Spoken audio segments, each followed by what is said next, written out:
Good morning, trikers and friends. I'm Greg, the Mile High Triker. Today is July the 28th, 2020. It's a very special anniversary for me. 5 years ago today, an ambulance came to my home. That ambulance took me to this hospital, this emergency room, and I went through these doors.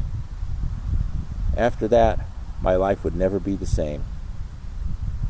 Why don't you come along with me, and I'll tell you all about it.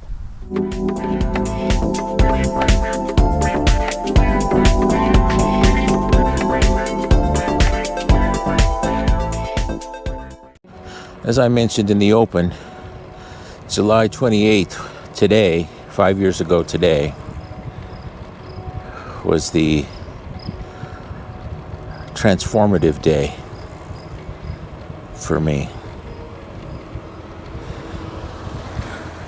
But I started to see signs maybe a week or so before that. Anyway, some time passed, and we came to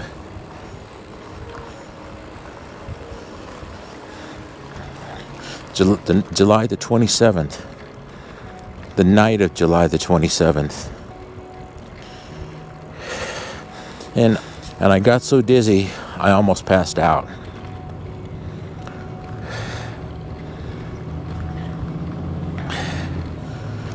And I had no idea what the hell was going on. I felt really, really strange.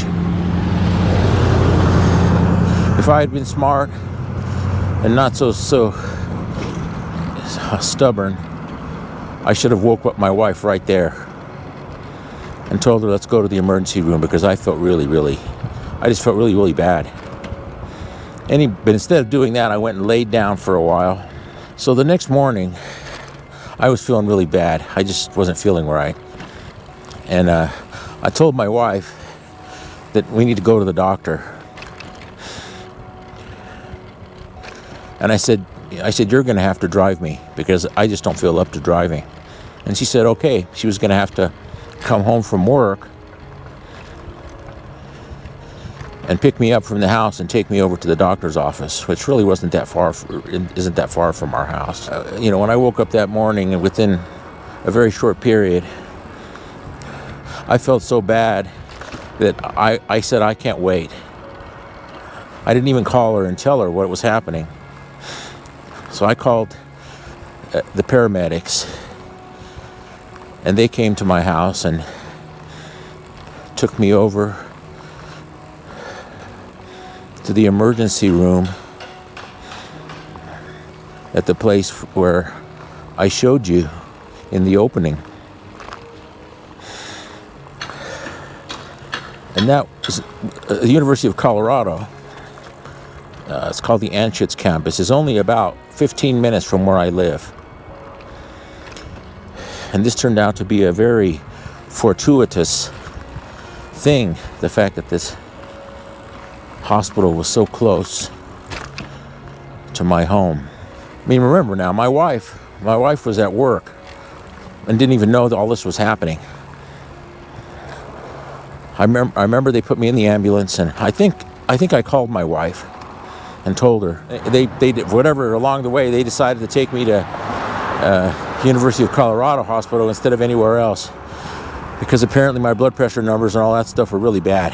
The ironic thing was I wasn't afraid. I wasn't afraid through all of this. I don't know how else to describe it. That sounds crazy, but it's the truth. I wasn't really afraid at any point, even while they were running around and doing all this stuff they were doing. But the next thing I know, I mean, they took blood and all that stuff.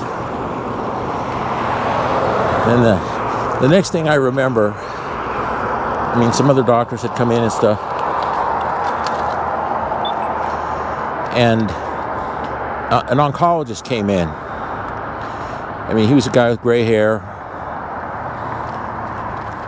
obviously somebody who knew what he was doing. I mean, just fortunate just a further note, an aside, is that University of Colorado was the best cancer hospital in the state, in the region, actually, in the western region, southwestern western region. And it didn't take long. This guy was a very experienced oncologist. His name was Dr. Smith. I won't say any more than that.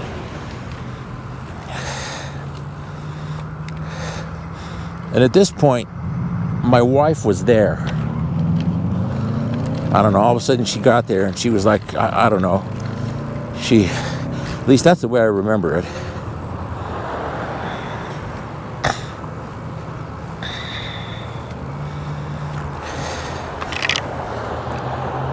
And the oncologist came in and he said, what you have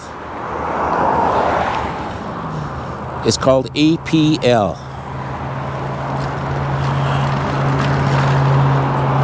APL stands for Acute Promyelocitic Leukemia. I only repeat that once. It's a very hard hard phrase to spell out, so I'll call it APL from here on.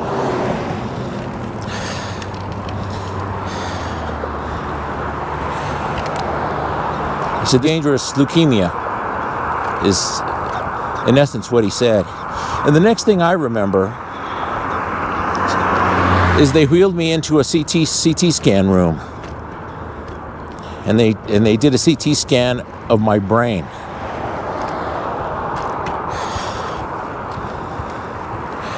And shortly thereafter, like I said, time just it's sort of just, you lose track of it, you know. I mean, I was aware of things, but I was just, I was really just, you know, like in outer space. And next thing I remember, he came in and he showed me, he pulled up a screen and showed me what my CT looked like. And I'll show it to you here. And the CT was taken from the top of my brain, and he said, see this little white spot here? He said, this is a brain hemorrhage. He said, you are bleeding in your brain. And one thing I forgot to mention, I mean, it's early in the morning and my thoughts are still a little scrambled. It hasn't been that long since I got up. I had bruising on my legs for, I don't know, maybe a week before or something. And I looked at it and I said, you know, what's this? Bruising on the inside of my thighs? I mean, what is happening with that? I mean, I had a pretty good idea of what leukemia was, but I didn't know what the symptoms were. And that bruising, I mean, if you get bruising in a strange place, it's just a warning for everyone. If you or someone you know gets bruising in a strange place like that, inside of your thighs or someplace like that, that is a serious danger sign. And go to the hospital immediately. Anyway, the doctor, he mentioned some other things. I mean, he said that the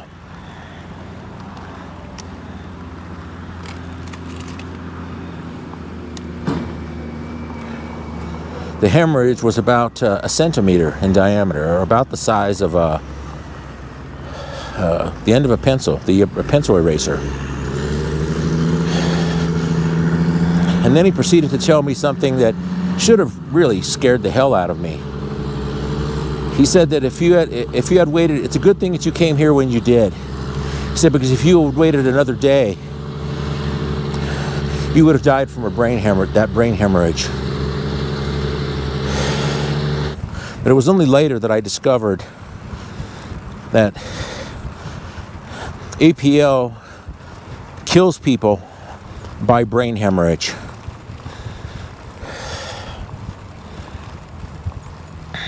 You know, we think of our blood as just red. You know, that's the red blood cells, of course, which is mostly what blood is made out of.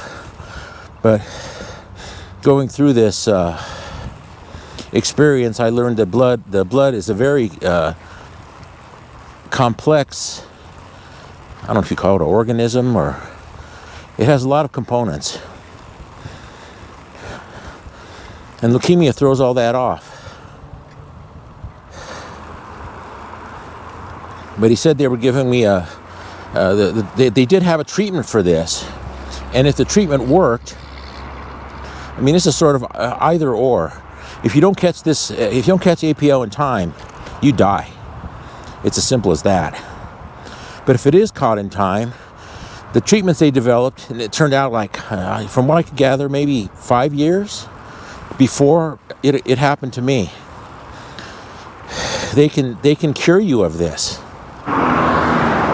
And they had already started giving me, the medicine they gave me is called Atra, which is a heavy doses of vitamin A. And as a backup, they would give me infusions of arsenic trioxide. That's right, I said arsenic, which is, of course, rat poison.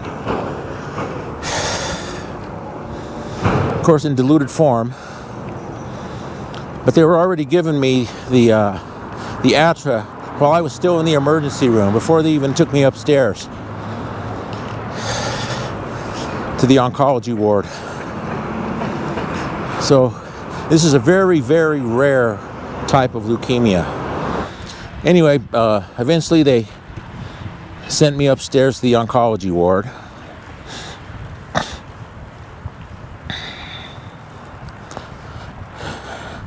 And who would have known? I'm hoping that the way I'm saying this makes sense, because this is strictly extemporaneous. I didn't make a script or think about exactly how I was going to say this ahead of time.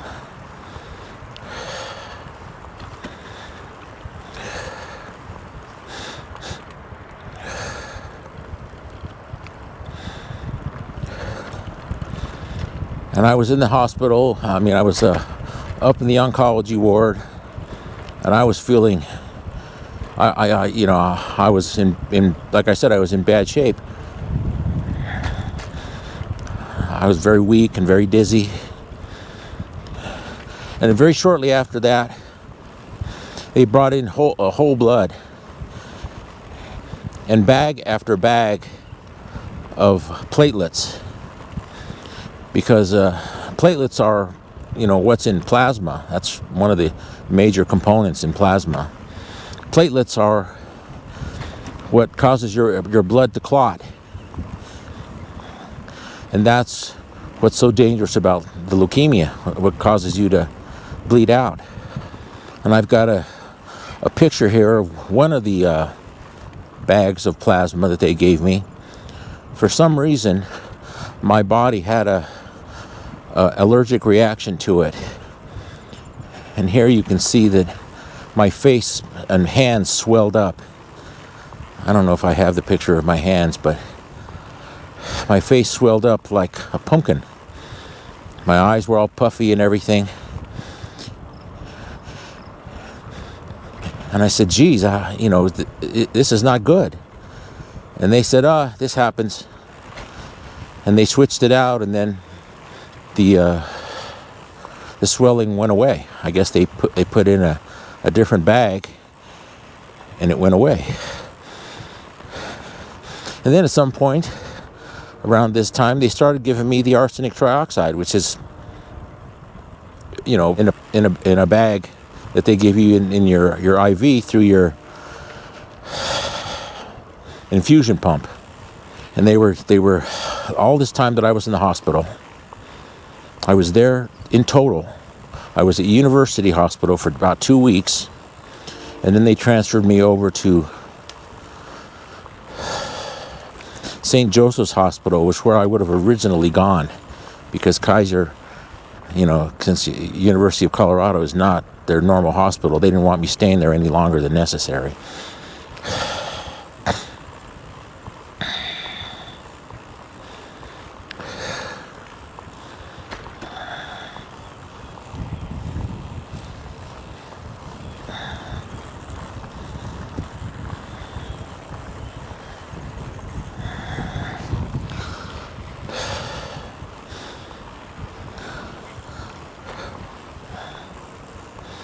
But before this happened, I mean, again, my chronology is a little discombobulated here. But I had 2 episodes. They told me that it was possible that I could have a reaction to the either one of the 2 medications.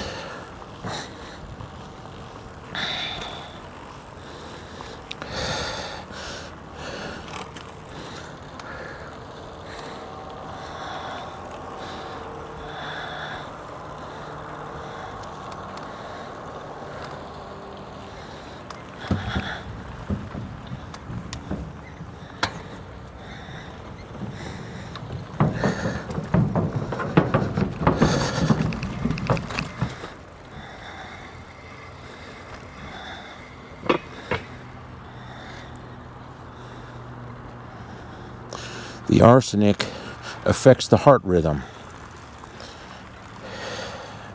or can affect the heart rhythm adversely. And the atra, or super vitamin A, can have an adverse effect on the liver, and your body can get what they call differentiation syndrome, which is where your body has a seriously adverse reaction to this medicine.